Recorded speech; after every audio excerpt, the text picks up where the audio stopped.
Yeah, there you are.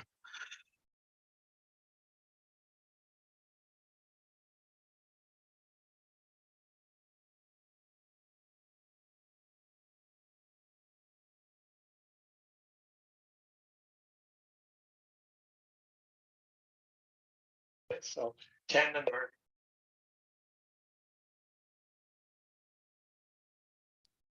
That's like literally the definition of boring right there. Definition of boring. Right, close that down, close down. All right, inviting everybody in. Live now. Market forecast. Fed talk. And trading the open.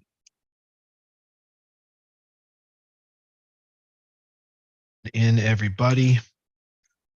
Everybody on TikTok, make sure you share the stream. Click like a bunch of times. Let's get to 1,000 likes right away, shall we?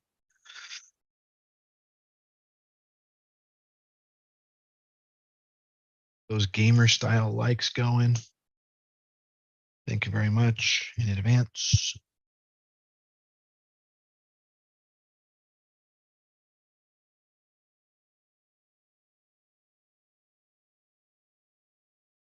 Back where it was, and I'll just go ahead and exit right there and wait for a little more certainty, because that was some volatility right there. Now,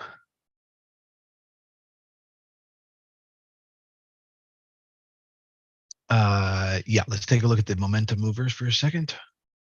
Not a whole heck of a lot there. The real story going on this morning on the market, what will it do? And that's what I'm going to tell you right now. So when we look at the daily chart for the market, we have this area of liquidity at the top of yesterday's candle that if we can get back up to, which it seems like we're trying, the market will grab that liquidity and then move down to the bottom where we also have some more liquidity. And that would create a 6% move today. It would be huge. It would be massive. And the only way you could have that, it's set up for that. And in my mind, I look at that technically and I go, it's set up for that. What the hell is happening today that could do that? Well, Jay Powell's speaking. The market's already freaking out. The market's moving around a lot right now. And so we have the catalyst. And I was thinking to myself, but what could possibly spike up so much and then plummet all day? You know, usually an econ data gets released. It is what it is. Well, Jay Powell is speaking. It's not the release of economic data. He's speaking. So that could easily, you know, go in one direction for a half an hour or 15 minutes or 5 minutes strongly, and then sour at the end or at some point, and then plummet all day. So we actually do have a recipe for what's being forecasted. I mean, I hate to be so prophetic about it, but you know, that is the likely outcome. Is we're going to move up significantly first back to yesterday's highs, and then we're going to plummet all day and maybe tomorrow as well. Maybe it'll be split between 2-3% days. And then I'm happy to be wrong. I'm happy to be going in the other direction, whatever, you know, happens. But that is the most, like, I guess you could say, the most probable scenario. It's better than 2/3. So it's a better than the 2-to-1 probability. It's probably closer to a 2.5 to 1 probability. And can definitely be wrong. You can definitely flip that coin and it comes up tails instead of heads. So be on your toes, be on your toes. All right. In the momentum front, we've got pre, which kind of has a nice chart and it's sitting decently right now. But none of these charts really look too good, frankly.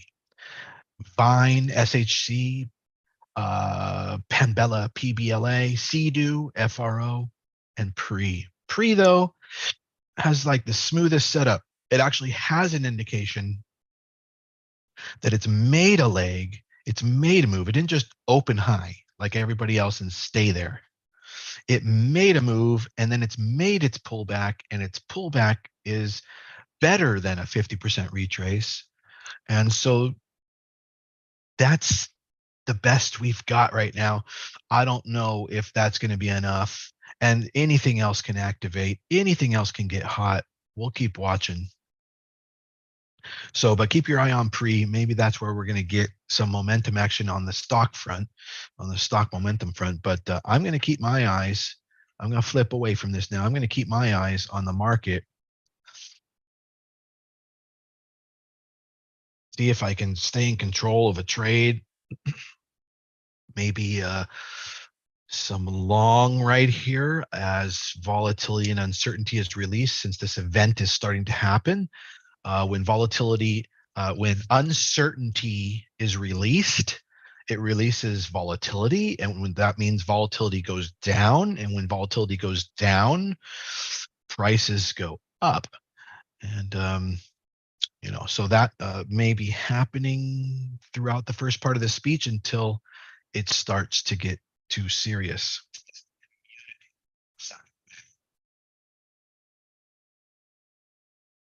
Can you guys, by the way, hear the Fed speaking? I think I have to do something called share computer sound. When the whole central banking community there we go. stands behind you. I think you're able to hear it now. A little bit. Your government. And I'll mute it here whenever I need to. Many examples of that. And then, certainly recently. But the problem with that is you guys can hear it, but then TikTok can't hear it. I certainly don't think it's an idea, which is over at all. I would actually. What I'll do is, you guys will have to hear that through my mic. So what I'll do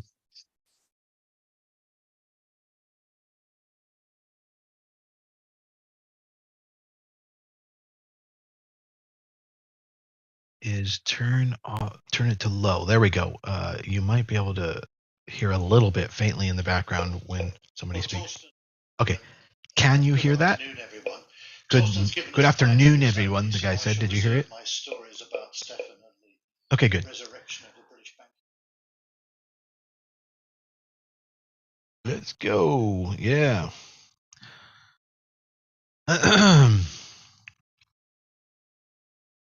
So hopefully everybody caught my market forecast.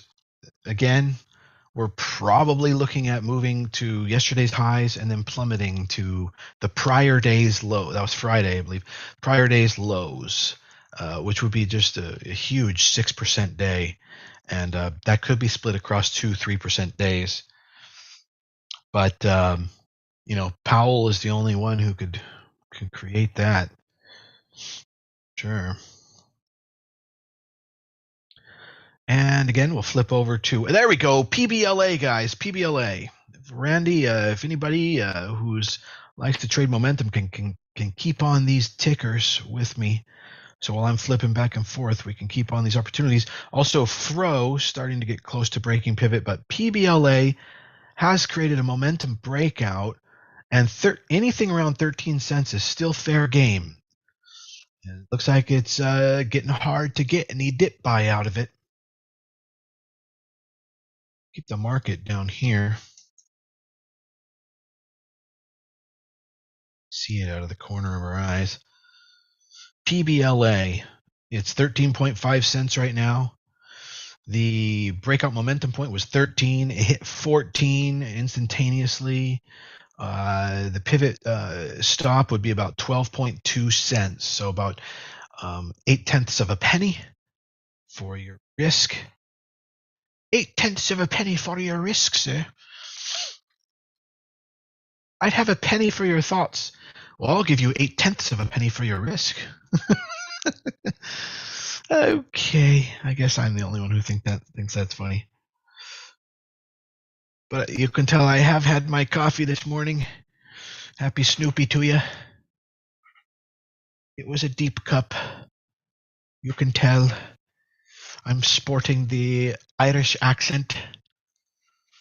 We'll check out the Causeway. Be back in Dublin in just a little bit to have more coffee. Now I do like a British thing. I'm all over the fucking map with this accent thing because it's an accent because it is bullshit. All right, PBLA is now at 13.4, and it's just sitting there for you to regret getting in. It's just sitting there to create that nice well of regret that you'll be able to look back at.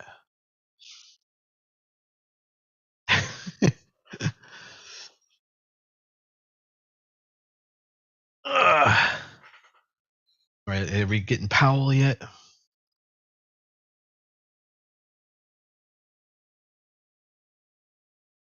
We've got 17 minutes until the market opens. By the way, this is not Jerome Powell for people who don't know.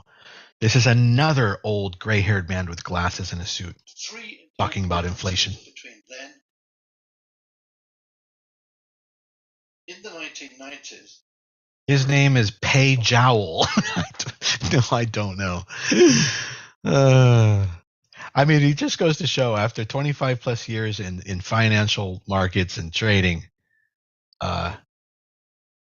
if you can't understand that none of it makes an ounce of fucking difference and it's all about the money and buy low and sell high, then you can have some fun with it, you know.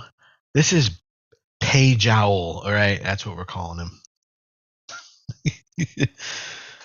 Who are these Brits, says somebody. it spread in the 1990s. Oh, that's Houseman. John Houseman. So widespread in the 1990s. Actually, what he's saying is kind of interesting. Let me hear it. Talking about inflation. What did I just do? It's not even. Oh my God, what did I do? Oh, I paused it. Okay. To grant it and to support them when it was necessary. But that might have made it so. Okay, there we go. 100 because it came to 99. Wait. We're short that a little bit later on. Get back. There you go. Debt, when interest rates are rising. What does float mean? How many shares are still left to be bought up that haven't been bought up by investors? PBLA crapping out, breaking below pivot of 12.2, stopping out. You wouldn't want to be in PBLA anymore. So there goes opportunity number 3. As a theory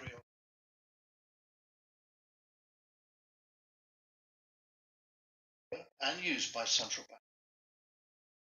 Inflation target is the variable and determines the path of inflation. The original aim of inflation targets actually to focus and change. This would be, you know, you got to do shots every time the word inflation is mentioned, you know. This is by measures to increase transparency, accountability of inflation, respectively. Clear explanations of the reasons for decisions on interest rates set out not. Mystique. Is lower or higher float better? Lower float is better because then the stock will move more because you want more money. You want more percent change because you want more money faster. Faster money is better than slow money. Always. Well, depends on the risk, you know, but all things being equal, risk being equal, faster money is better than slow money. Slow money is better than fast money if it's at a lower, much lower risk. Mistakes followed. So I conclude really that many central banks will grow along with the adoption of inflation. Doesn't it remind you of John Houseman? Like, you remember Scrooged, and he's sitting on the couch by the fireplace. Today we're going to read Charles Dickens. Who is this old guy? Thank you very much.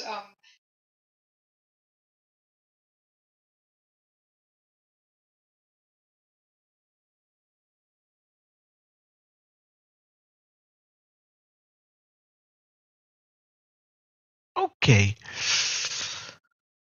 The markets want to go wild, but JPOW is just not up yet.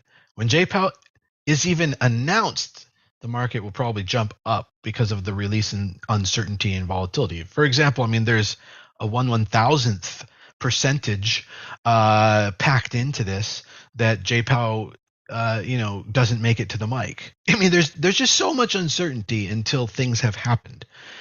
So uncertainty gets released as certainty takes over. When it comes to events, that releases volatility and you get a spike in prices up.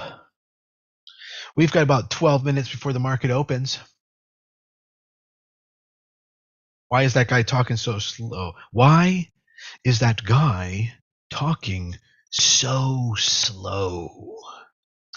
At first, I thought that there's no way we couldn't put that on speaker. I can handle it. I mean, I'm not ADD. I'm fucking efficient, ADD is the new human being. ADD is the new human being, man. If you're not ADD, you're a snail. I hope you have ADD.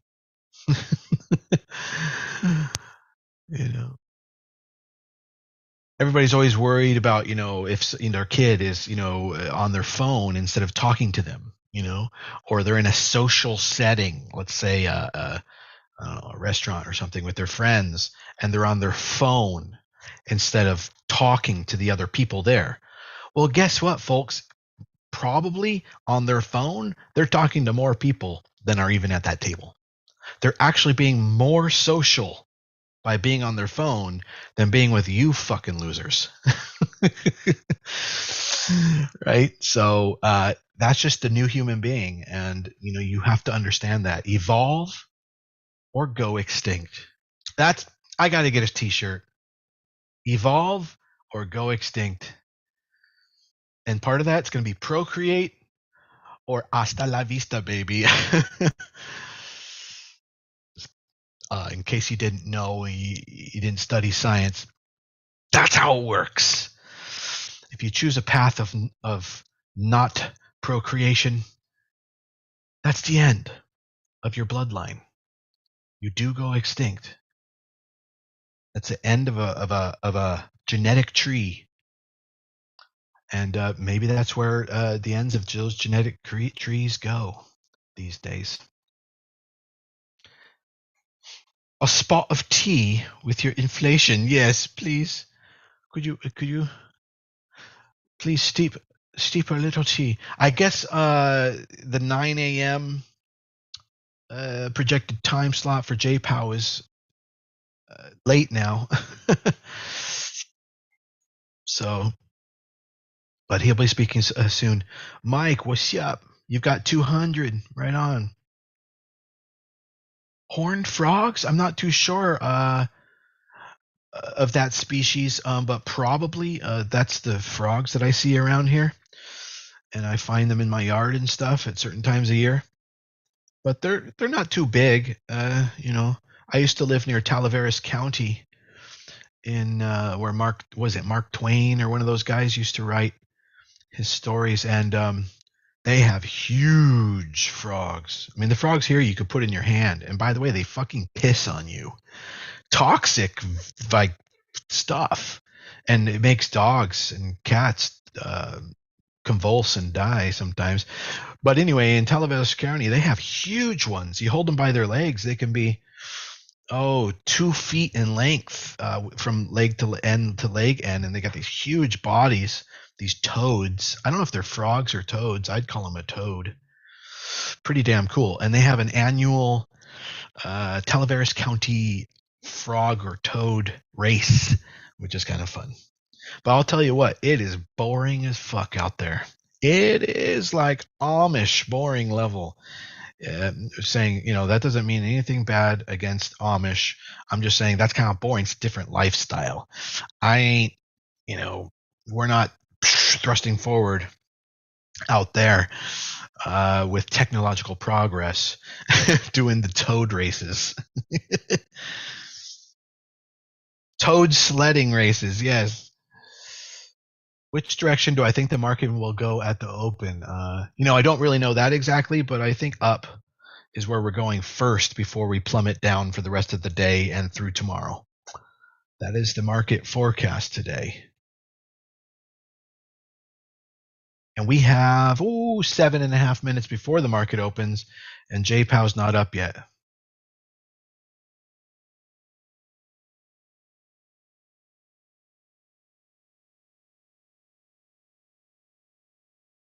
Okie dokie. Got it, lady.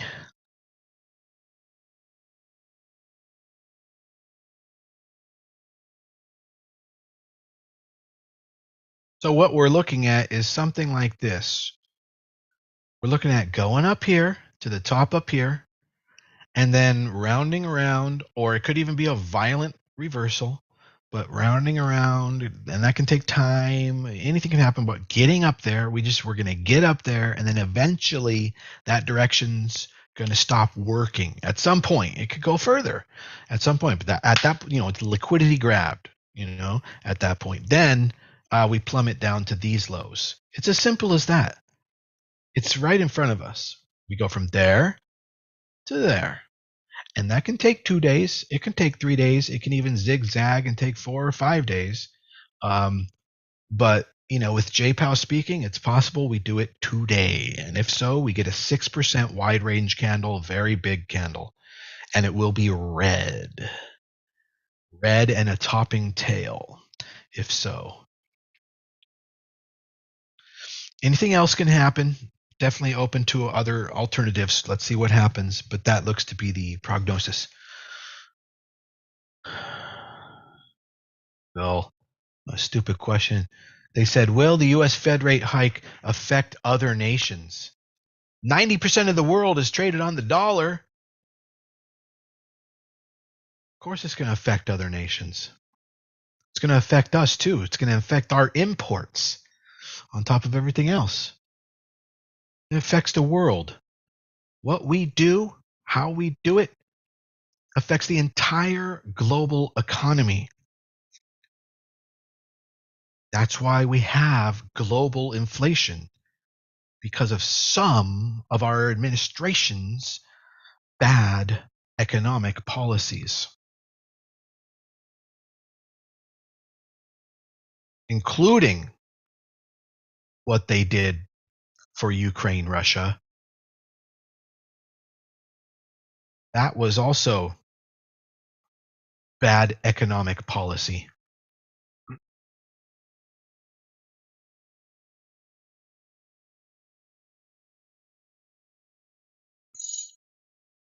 Okay, we have about 4 minutes until the market opens. JPOW is on. Well, you are an absolutely essential person in our world, and you'll be.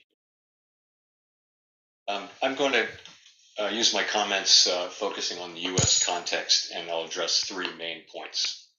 First, the Federal Reserve's monetary policy independence is an important and broadly supported institutional arrangement that has served the American public well. Second, the Fed must continuously Yes, there is. earn that independence by using You have to go to member chat. What's your name over there? And by providing transparency to facilitate understanding and effective oversight by the public and their elected representatives. We should stick to our knitting and not wander off to pursue perceived social benefits that are not tightly linked to our statutory goals. So starting with the first point, as Ken and on the first point, the case for monetary policy independence lies in the benefits of insulating monetary policy decisions. Price stability is the bedrock of a healthy economy and provides the public with immeasurable benefits over time. But restoring price stability when inflation is high can require measures that are not popular in the short term as we raise interest rates to slow the economy. The absence of direct political control over our decisions allows us to take these necessary measures without considering short-term political. I believe that the benefits of independent monetary policy in the United States and more broadly around the world are well understood and broadly accepted. However, in a well-functioning democracy, important public policy decisions should be made in almost all cases by the elected branches of government. Grants of independence to agencies like ours should be exceedingly rare, explicit, tightly circumscribed, and limited to those issues that clearly warrant protection from short-term political considerations. Independence comes the responsibility to provide the transparency that enables effective oversight, in our case by Congress, which in turn supports the Fed's democratic legitimacy. And at the Fed, we treat this as an active, not a passive responsibility. Over the past several decades, we've steadily broadened our efforts to provide meaningful transparency about the basis for and the consequences of the decisions that we make in service to the American people. Tightly focused on achieving our statutory mandate and on providing useful and appropriate transparency.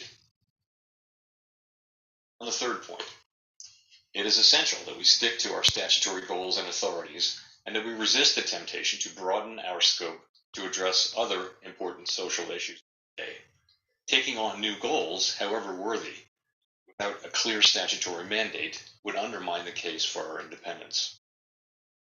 In the area of bank regulation, as Tobias mentioned, the Fed has a degree of independence, as do the other federal bank regulators. Independence in this area helps ensure that the public can be confident that our supervisory decisions are not influenced by political considerations. And today, some analysts ask whether incorporating into bank supervision the perceived risks associated with climate change is appropriate, wise, and consistent with our existing mandates. Addressing climate change seems likely to require policies that would have significant distributional and other effects on companies, on industries, on regions, and on nations. Decisions about policies to directly address climate change should be made by the elected branches of government and thus reflect the public's will as expressed through elections. At the same time, in my view, the Fed does have a narrow but important responsibilities regarding climate-related. These responsibilities are tightly linked to our responsibilities for bank supervision. The public reasonably expects supervisors to require that banks understand and can appropriately manage their material risks, including the financial risks of climate change. But without explicit congressional legislation, it would be inappropriate for us to use our monetary policy or supervisory tools, for example, to promote a greener economy or to achieve other climate-based goals. We are not, and we will not be a climate policy maker. Thank you. PBLA, guys. That's it. That's all he's saying. Excellent. Thank you. That's it. All four for this lucid remark. Now you'll have a chance. Oh, he'll have a discussion, a roundtable discussion. Okay. The other panelists. PBLA is flying, guys. You can also PBLA.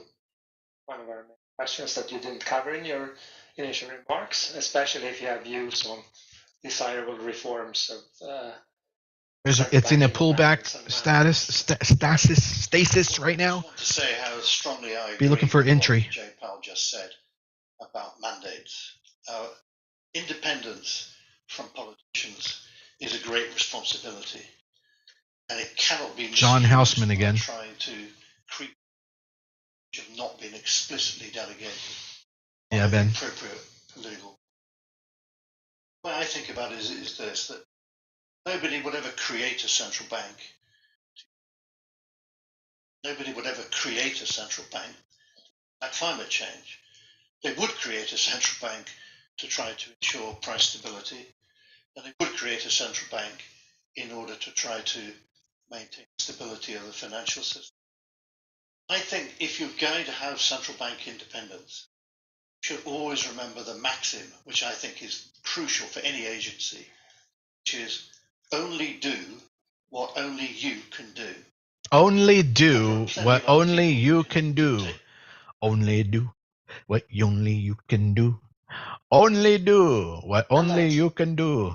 Would actually putting at risk central bank independence. Remix time. Others? I should get a DJ table up here. Kenny? Not necessarily to the three questions, but just expanding slightly. Yeah, please. I think Now here comes somebody who wants to say, I think we can do more than we can do. And another guy's like, I agree. We should do what only we can do, but there are other things we can do that we should do. So vision and this is the discussion now. 2000, where that was not considered to be a good idea by most. The considerable majority did think it was a good idea, but Woo! and PBLA all the way up to almost 17 cents now. Did anybody get that pullback move up around 14 cents? Did anybody get it around 13 cents? Who's in it? Randy's in it. It just hit 18 cents. I mean, you're getting your laddered exits. It is playing out beautifully. PBLA. All right. And the market is going up. the IS curve, that's fiscal policy, or you could As predicted. try to do one or the other. Well, I mean, fiscal policy is actually the sum of tens of thousands of different policies which are hardwired politically, and the fiscal policy is absolutely necessary in many cases. And of course, when a catastrophe, a pandemic, a financial crisis hits, it's less political. But in Nice. cases, Way to go. independence of the central bank gives it this ability to approach things more technocratically and fairly quickly. That where Night. There it goes. There goes the market. Political dimension. It's going to race towards yesterday's highs.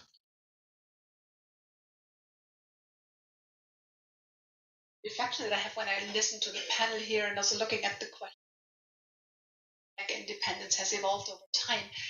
I think it's certainly important that we also see it as a generational issue. So to what extent young generation, I think that was very interesting what you said, like the memory of higher inflation, and I also alluded to the discussion of the situation in Germany in the 50s, where actually the politicians seemed to be tempted, when you read the account of the historians, to have a little bit less independent central banks, but the public was still so much aware that they pushed for that the public opinion pushed towards more authorities at the time. And I wonder whether today we're reaching the younger population and explain to them why central bank independence is so important. And I think that's outreach that we have to do. Answering the third question, but I'll take a shot at it now. Okay. So the question being, Are you guys watching this market? The global financial crisis or the pandemic and the responses to them, does it I mean, suggest that it's there are doing problems exactly with what I said. tensions between financial stability and monetary policy and that sort of thing? And I guess I would take the position that would not be my takeaway at all. I think that I think what happened in both crises is that central bankers used their tools creatively to deal with exceptionally unforeseen and difficult circumstances. I think the main takeaway from the financial crisis was the need to build a far more resilient core of the financial system. And we did that. The banks did that. We did that. All over the world, people did that. And I think that financial system was substantially more resilient and more strong at its core. I think it held up better in the pandemic. The pandemic was a different thing. It was it called for a whole of government response from a medical standpoint, and it called for use of fiscal policy and monetary policy in unprecedented ways. There had been a concern in the United States that Dodd-Frank had too limited the Fed's authority under Section 13.3 to do fiscal policy. The new system actually worked quite well. What it did was it required the treasuries, the elected part of the government's approval facilities, and that actually worked very well. I mean, that's actually an appropriate thing. These are extraordinary measures. We only have the authority during emergencies, and to have the elected government Tried to short fro. It was a very constructive process between us and the Treasury. So I guess to take a step back, I think that the tools that we have work. I think there's nothing wrong with our mandates. I don't see anything about the laws that govern us or provide our mandates to be changed, and it seems to have worked pretty well in these two areas. Yeah, that's interesting. Yet there is somehow, at least some of us, a difference in the reaction in the 90s and the reactions now. So in the 90s, the public enemy number, as Mervyn and discussed, and that was an outcome of decision making that subject to these credibility problems, and we tried to do then was to construct a more robust framework in terms of institutional reform that would produce better decisions and would keep inflation low. Now the public enemy number one, arguably over the next 25, 30 years were these repeated financial crises or risks of financial crisis. And it's true that there was, of course, much more regulation of the financial sector, but not to the same extent, trying to address by institutional measures the underlying decisions by banks, yes, but not by. Is there a case, Mervyn, you have should be responsible for financial stability and macroprudential policies? Do the events that we went through during that dramatic era of the great financial crisis make those issues?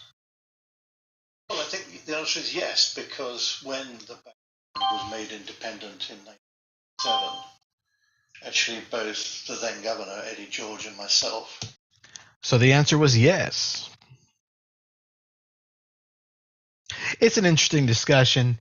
It's not my video, we're here to make money and trade the markets. I'll not really be talking over it too much, but I'll also sometimes talk over it. And so I also mute it when it gets kind of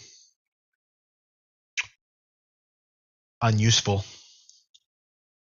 But right now the market, as we're watching it, is trending lower on a pullback.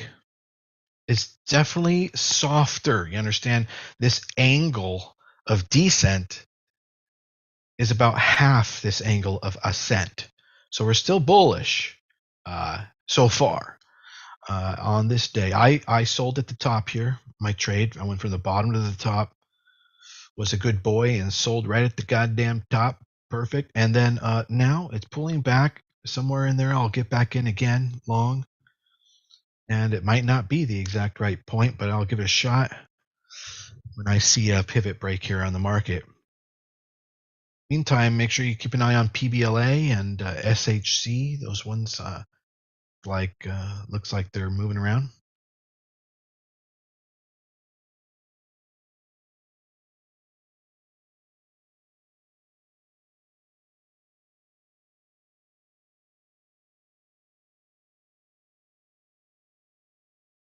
I'm not getting an entry. Not interested in catching a falling knife. So I'll do it if I feel like it. This move here is funny. It doesn't fit the technical analysis narrative going on right now. I think this is a manipulation. And so I am going to try and just go ahead and get in right there. See if that's a dip that gets bought back up. H21, maybe, people said, well, financial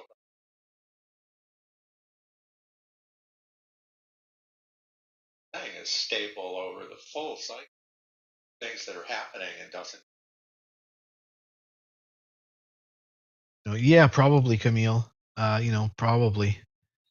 It's a trade like any other. Make sure you stop out if it don't go that way. Which are also struggling.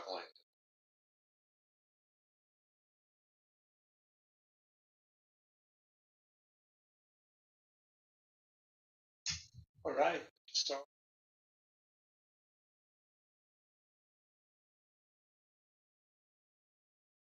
So far, no, I don't believe really he said Want to anything say of something, substance. please raise your hand. Some Get the questions mic, from the audience now. please. This has Start by been saying fairly your weak. name, please. Um, Relate to the overall as theme useful of data the panel. Okay. of the markets, but you know, anytime J Powell can speak, we can get a sense. You know, got his button still on the fucking boot on our necks. Aggressive repression. Is he sounding hopeful? I mean, this is definitely useful information, you know, in his demeanor. Somebody says Vine is moving. They might be talking about that it moved already. Let me take a look. No, Vine is moving. Vine, VYNE. Yes, but we found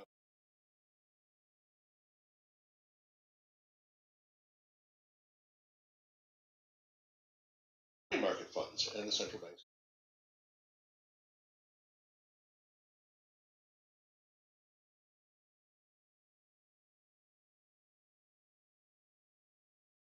So the questions that I would Somebody's asking me, what's what best trading platform? Because Robinhood won't let me day trade without $25,000 minimum balance. They're all that way. That's a federal rule. And I don't recommend that you begin momentum trading stocks and doing day trading at that day trading stocks until you really have a $25,000 non-PDT restricted account balance. And for that reason, I recommend Tradeovate and trading futures, trading the market like I'm doing right now. I'm trading the market every day, trade the market for years if it takes, you know, until you really get the hang of market patterns, trading techniques, and get those skills up. And if you want to learn more about how to trade, you want to learn how to trade all different styles, every style out there, I have video lessons, an archive of video lessons that you can subscribe to at marketmastery.teachable.com on the Teachable platform. Marketmastery.teachable.com. Yep, Tradeovate. Yep, Tradeovate. Like innovate, Tradeovate. You can paper trade on there, practice until you're ready. You can real money trade with a $100 deposit, even as little as $55, and you can make hundreds of dollars a day just with one of those contracts. But you know, in the long run, you'll probably lose that money as you're learning. So don't even real money trade for a month or two or three or a few months. Use the paper trading side of it to your advantage, and take my lessons, my video lessons, subscribe to them, and you know, continue to make good decisions and not rash decisions. And you'll get there someday. You know, whether or not you learn that you can't do it or whether you learn that you can do it, it'll be a better decision for you to know that versus you know, just taking stabs in the dark. Learn first, and you don't even need to spend any money learning. I mean, little bit of money. You don't have to spend hundreds of dollars and thousands of dollars losing and call it, you know, tuition. Go for it. Oh man, that was a really nice signature turnaround there that I missed going short. I'm not going to get in late now. Let's go back to PBLA. While that's doing that, the market is going short right now. PBLA settling in at VWAP. Maybe it'll put in a base, but I get a bearish feeling from it. Meanwhile, SHC continues to go up.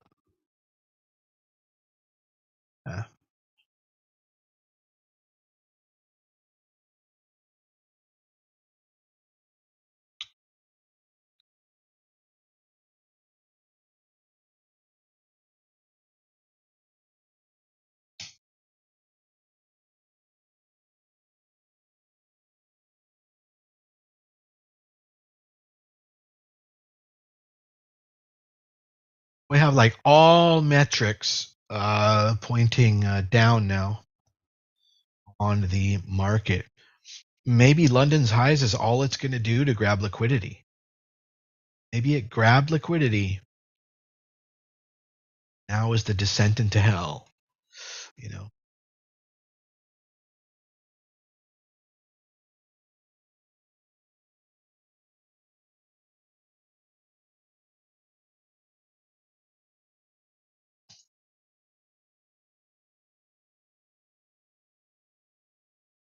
Yeah.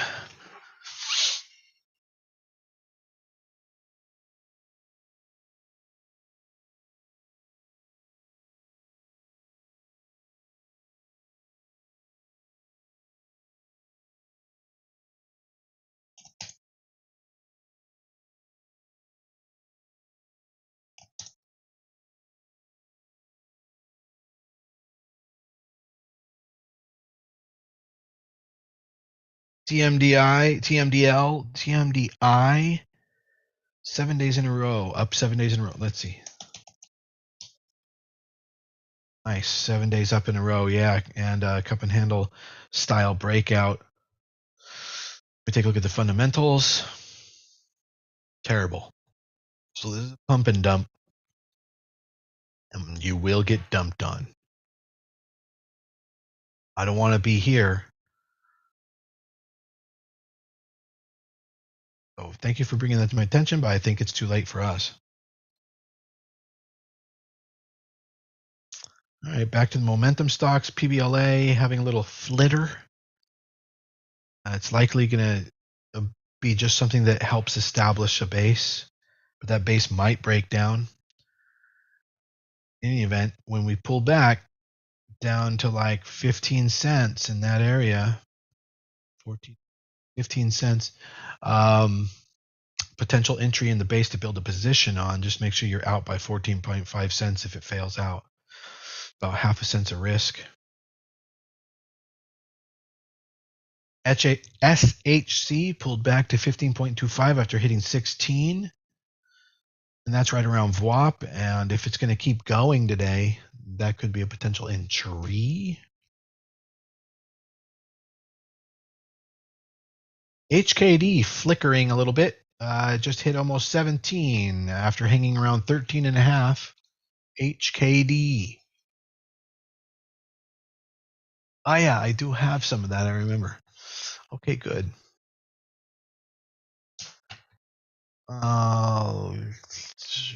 Yeah, I'll reclaim one share on that move. If it'll let me. Yeah, I did actually. I just had it muted. How independent central bank be? In extent must the central bank discuss, compromise, lean against the wind? Agile at the same time as it is formally.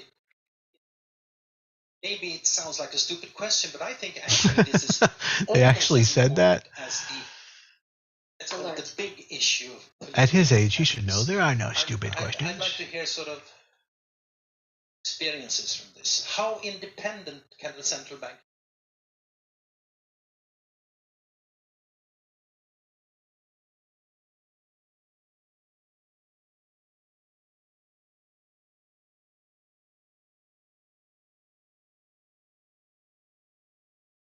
The United States.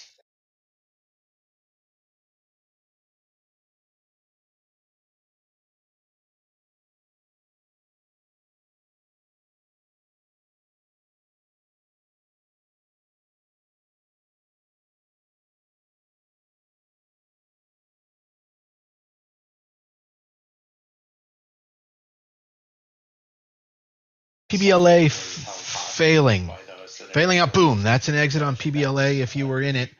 You don't want to be in it. That's a failed retest neckline breakdown. Classic signature of hitting the backside of the trade. I.e., it's become a short, but it doesn't look like a worthwhile short either. Maybe. Was made into. All right. Well, as much as I'd love to sit here all day and to adopt one interest rate, listen to this, that pretty much gets us positioned and watching all the right things here. Watch FRO, F-R-O. It's trying to reclaim VWAP. Yeah, pre also. Yeah. I would wait for it to get over that kind of first pivot right there. I'm seeing 320. But okay, you guys, let's move back into the group. There's not a whole heck of a lot of movement as expected so far yet. But I'm sure while I turn my back and leave my station here and go to the gym, something crazy is going to happen. So be on your toes, everybody. Right, and I'll catch you in the group. See you in the momentum room. Bye-bye now. Thanks for tuning in. Make sure to follow. Click the links wherever they are. Check us out for free. Go check out my Market Mastery if necessary. Right. Fuck yeah.